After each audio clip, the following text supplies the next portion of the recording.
Christianity Today editor mocks Pence's respect for women, big mistake. An editor for a faith-based website took a shot at Mike Pence's rule to avoid eating dinner alone with women who are not his wife, triggering a volley of outrage from Pence's supporters. On Wednesday, the New York Times published an op-ed by Catelyn Beatty, an editor-at-large for Christianity Today, with a headline, "A Christian Case Against the Pence Rule."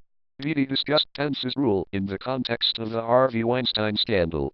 Weinstein, a Hollywood executive, has been accused of widespread sexual abuse.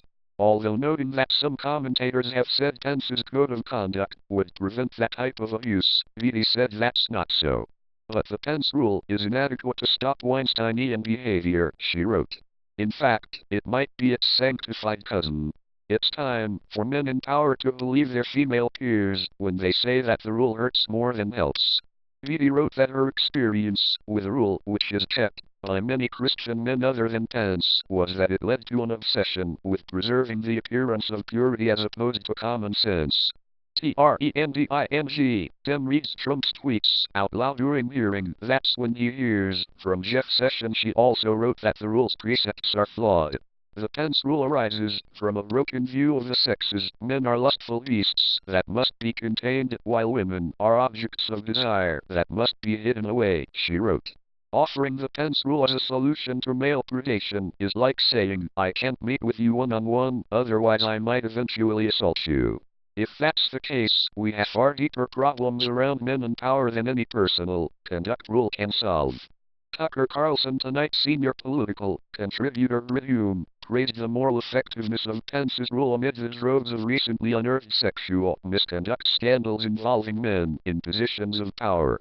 Many others on Twitter lit into Beatty, saying she failed to understand that Pence was not protecting women from himself, but his reputation from the false accusations that so often fill the media.